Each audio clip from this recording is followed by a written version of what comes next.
पाक फौज अंदरूनी और बैरूनी खतरे से निपटने के लिए तैयार है। फौज इंतहा पसंद नजरियात और दुश्मन अनासर के अज़ाइम नाकाम बना देगी। कौम सलामती पर आंच नहीं आने देंगे। दुश्मन की हाइब्रिड मोहम्मद इंतहा पसंदाना नजरियात और कौमी इस्तेकाम को नुकसान पहुँचाने वाले तफरका अंगेज अनासर पर भी नज़र रखने की ज़रूरत है।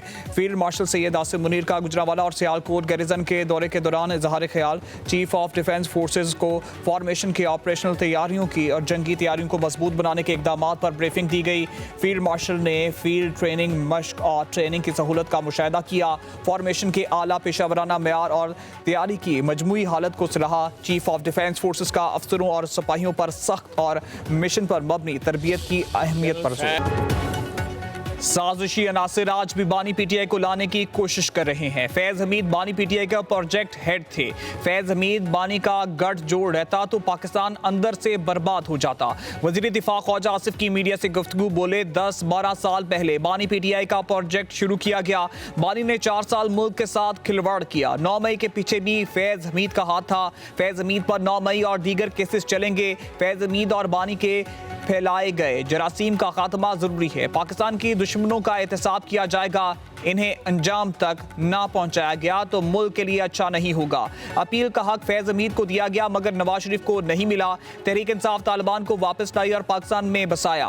पीटीआई की पूरी लीडरशिप तालिबान को भत्ता देती है। पीटीआई वाले दहशतगर्दों से मुज़ाकरात कहते रहे मगरबी सरहद पर जो हो रहा है इसके पीछे बहारत है। ये कभी नहीं हुआ था। सियासी मुखालफत होती थी मगर सियासी मुखालफत को कभी दुश्मनी में तब्दील करके किसी ने ये नहीं कहा था काश पाकिस्तान डिफॉल्ट कर जाए। कभी ऐसा नहीं हुआ था कि कोई बाहर जाए तो उसके पीछे लोग लगा दिए जाएं कि नारे लगाओ, गालम गलोच करो। इस मुल्क में जो नफरत के बीज बोए गए हैं, इस मुल्क के अंदर जो पोलराइजेशन की सियासत की गई है, इस मुल्क के अंदर अपनी जाती अना की तस्कीन के लिए, अपने जाती और सियासी मफाद के लिए दिफाई इदारों पर जो हमले किए गए हैं, इस मुल्क के अंदर एक झूठे इंसाफ का और तब्दीली का नारा लगाकर जो तबाही और बर्बादी बर्पा की गई है, मैं समझता हूं कि ये खुशकिस्मती है कि उस निज़ाम से निजात मिली और आज आपके आलमी इदारे भी बात कर रहे हैं कि आपकी मईशत जो है वो मुस्तहकम है, ज़र मुबादला के ज़खायर बेहतर हैं, इंटरेस्ट रेट बेहतर है, इन्फ्लेशन नीचे जा रही है और टाइम के साथ साथ इसका ट्रिकल डाउन इफेक्ट जो है वो अवाम तक पहुँच रहा है। नई नस्ल के जहनों में साजिश के तहत जहर भरा गया। जाती मुफाद के लिए दिफाई इदारों पर हमले किए गए। तहरीक इंसाफ ने नफरत और किरदार कुशी की सियासत को फरोग दिया।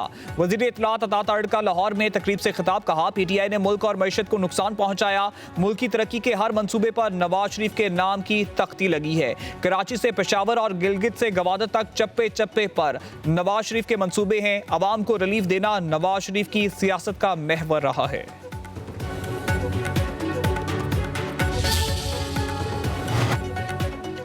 भारत शिकस्त के बाद दहशतगर्दी कर रहा है। विफाकी वजीर एहसन इकबाल का सीनियर सहाफ़ी नवाज रजा की खिताब की रोहनुमाई तकरीब से खिताब कहा, दुश्मन को नाकाम बनाने के लिए हमें एक पेज पर होना है। हमें मसाके सिक्योरिटी की भी ज़रूरत है। एहसन इकबाल ने मजीद कहा, नवाज शरीफ जदीद पाकिस्तान के शेर शाह सूरी हैं। लीगी कायद ने मोटरवेज का जाल बचाया जो इनकलाब से कम नहीं। नवाज शरीफ जदीद पाकिस्तान के मेंबर हैं। राना तनवीर हुसैन बोले, आम आदमी की फलाह बहबूद हमेशा नवाज शरीफ की तरजीह रही है। पीटीआई दौर में अवामी फलाह का एक भी मंसूबा शुरू नहीं किया गया। When we took over the reins of this government back in March 2024, our economy was in a very difficult situation. We were at the verge of financial default. Our inflation was galloping and policy rate was crippling. So one could not imagine of any kind of investment in Pakistan, let alone FDIs, and the business in the country was in a turmoil. But we did not lose hope. Of course, these were very scary challenges, right looking into our faces through outstanding teamwork, excellent planning and untiring efforts.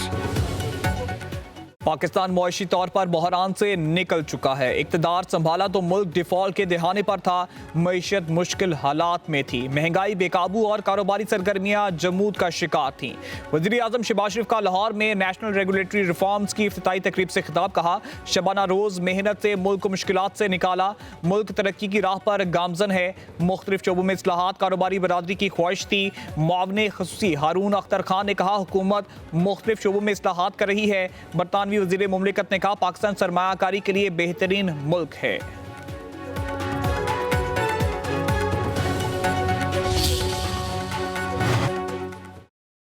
सरमायाकारी दोस्त पॉलिसियों से मईशत मजबूत हुई। मईशत में इस्तेकाम मुल्क की तरक्की की तरफ अहम पेशरफ्त है। मुल्क चलेगा, मईशत चलेगी, पाकिस्तान को आगे लेकर जाएंगे।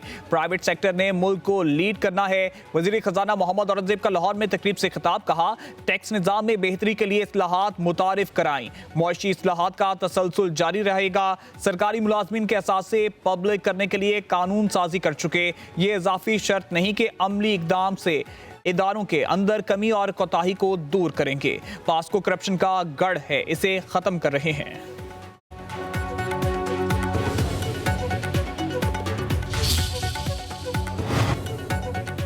हुकूमत का गैस के शोबे में सर्कुलर डेट खत्म करने की तैयारियां। पेट्रोलियम मसनूआत पर डेवलपमेंट लेवी मजीद ₹5 बढ़ाने का प्लान। 550 अरब रुपए हासिल होंगे। इजाफी रकम गर्दिशी कर्ज खत्म करने के लिए इस्तेमाल होगी। ज़राए के मुताबिक 3180 अरब के गर्दिशी कर्ज में से 1700 अरब रुपए सेटल करने का प्लान बनाया गया। NLG कार्गो में कमी लाकर 500 अरब रुपए के लगभग बचत की जाएगी।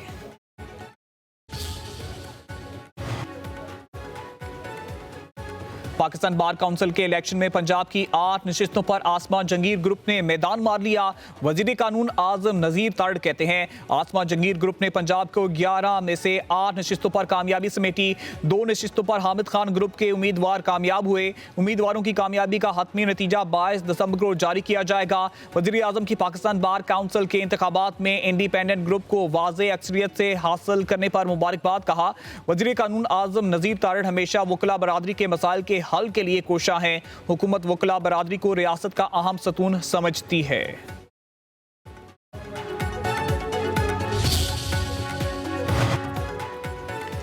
पंजाब के मैदानी इलाकों में धुंध के डेरे। लाहौर से सियालकोट मोटरवे M11 धुंध की वजह से बंद कर दी गई। तर्जुमान मोटरवे का कहना है कि मोटरवेज की बंदिश का मकसद अवाम की जानों और माल का तहफ़्फ़ुज़ है। ड्राइवर हजरात फॉग लाइट्स लाजमी इस्तेमाल करें। गैर ज़रूरी सफ़र और तेज़ रफ्तारी ना करें। आगे वाली गाड़ी से महफूज फासला रखें।